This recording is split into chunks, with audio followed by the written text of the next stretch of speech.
Airport থেকে বাসার দিক যাচ্ছি, আমার গাড়ি থামাইছে। থামানোর পরে ওই একই কথা, ওই ভিতরে দেখছে কার্টুন টার্টুন আছে, লাগেজ টাগেজ আছে, বিদেশ থেকে আসছে। বলে হুজুর বিদেশ থেকে আসছেন, কিছু একটা দিয়ে যান। এমনি দিয়ে যান হুজুর, কোনো অসুবিধা নেই। উনি বলছে মিষ্টি খাইতে চাই। তাহলে মিষ্টি খাইতে, মিষ্টি আমার কাছে রেডি আছে। কাঁচা খেজুরের চাইতে বড় মিষ্টি আর কি আছে দুনিয়াতে, খান। একবার যাত্রাবাড়ির দিকে আমি গাড়ি ড্রাইভ করে যাচ্ছিলাম, তো এক পুলিশ আমাকে থামায়া বললেন যে হুজুর কিছু চা নাস্তার টাকা দেন, কিছু একটা দেন। কিরে ভাই, কোনো বলান, আমি কি অন্যায় করলাম, কিছু একটা দিব? বলে না হুজুর, আপনি খুশি হয়ে দেন, খুশি হয়ে দিলে তার হারাম হবে না। উনি আমারে মাসালা শিখাচ্ছেন যে খুশি হয়ে দিলে তার হারাম হবে না হুজুর, খুশি আপনি কিছু একটা দেন। আরেকবার আমি সৌদি আরব থেকে আসছিলাম, তো সাথে খেজুর টেজুর আসছে, আমার গাড়ি থামাইছে। মাইক্রোবাস দেখলে অনেক সময় পুলিশ বেশি থামায়। ঢাকা শহরে যত গ্যাঞ্জাম ফাসাদ হয়, রাস্তায় যত ভিড় হয়, জ্যাম হয়, এই সবগুলো হয় বাসের কারণে, ঠিক না ঠিক? কারণ বাসগুলো মাঝখানে থামায় রাখে অযথাই, মাঝখান থেকে যাত্রী নামরা, ওরা নিজেরা কম্পিটিশন করতে গিয়ে রাস্তা আটকায় ফেলায়। যত উল্টাপাল্টা বেশিরভাগ বাসওয়ালারা করে, এবং তাদের কারণেই, ঢাকা শহরের কথা বলছি আমি, চট্টগ্রাম শহরের কথা, তাদের কারণেই রাস্তাঘাট জ্যামটা হয়। বাইকওয়ালারা উল্টাপাল্টা করে কি, ওই ফুটপাতের উপরে চালায়। এছাড়া প্রাইভেট গাড়ি যেগুলো আছে, এগুলো বেশিরভাগই অনিয়ম, বাসের তুলনায় অনেক কম করে। কিন্তু এরপরে দেখবেন যে আমার পুলিশ ভাই যারা থাকেন, বেশিরভাগ পুলিশ ভাইদের নজর থাকে ওই যে শেখ আব্দুল্লাহ সাইফুল্লাহর একটা গাড়ি আছে, কি গাড়ি, নোয়া পুরান মডেলের, এটা দেখলেই বেচারারা থামায়।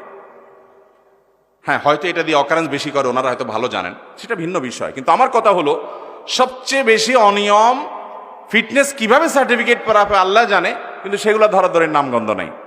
তো যাই হোক, মাইক্রোবাস দেখলে একটু বেশি দাঁড় করায়, কারণ সেগুলো দিয়ে হয়তো অনুমোদন ছাড়া তারা ভাড়ায় খাটায়, ইত্যাদি কারণ থাকতে পারে, সেটা ভিন্ন বিষয়। যাই হোক, তো আমি মাইক্রোবাসে আসছিলাম, এয়ারপোর্ট থেকে বাসার দিক যাচ্ছি, আমার গাড়ি থামাইছে। থামানোর পরে ওই একই কথা, ওই ভিতরে দেখছে কার্টুন টার্টুন আছে, লাগেজ টাগেজ আছে, বিদেশ থেকে আসছে। বলে হুজুর বিদেশ থেকে আসছেন, কিছু একটা দিয়ে যান। এমনি দিয়ে যান হুজুর, কোনো অসুবিধা নেই। তো পরে আমি ওই কাঁচা খেজুর ছিল, এক ঠন্না কাঁচা খেজুর দিচ্ছি। বলছি নেন ভাই, একটু কাঁচা খেজুর খান। উনি বলছে মিষ্টি খাইতে চাই। তাহলে মিষ্টি খাইতে, মিষ্টি আমার কাছে রেডি আছে। কাঁচা খেজুরের চাইতে বড় মিষ্টি আর কি আছে দুনিয়াতে, খান।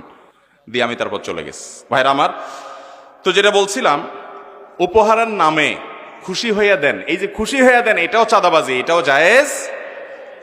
বইয়ের বাপের বাড়ি থেকে যে খাট পালং দেয়া হবে, যে সোফা দেয়া হবে, ওই খাটে বইয়ের সাথে শোবেন, ওই সোফায় বইয়ের সাথে বসবেন, লজ্জা শরমের মাথা খাইছেন?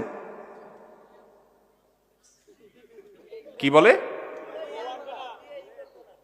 বউ আনবে না বলে, এটা কোনো কথা হইলো? আমি তো কল্লা কেটে ফেলতে বলি নাই, বলছি চুল কাটতে, উনি কল্লাই কেটে ফেলতেছে। আরে ভাই, বিয়ে করবেন না কেন? বিয়ে করবেন, কিন্তু যৌতুক নেবেন।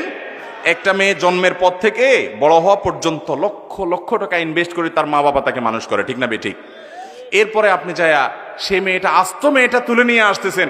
আপনি শ্বশুর মশাইকে সারা জীবন শুকরিয়া জানানো উচিত যে আব্বাজান পড়ালেখা করেছেন আপনি, সার্ভিস দিচ্ছে আমার বাসায়, বড় করেছেন আপনি, সার্ভিস দিচ্ছেন আমার বাসায়, সবকিছু আপনি তাকে রেডি করে দিয়েছেন, লক্ষ লক্ষ টাকা ইনভেস্ট করছেন, আস্ত মেয়েটা তুলে নিয়ে আসলাম।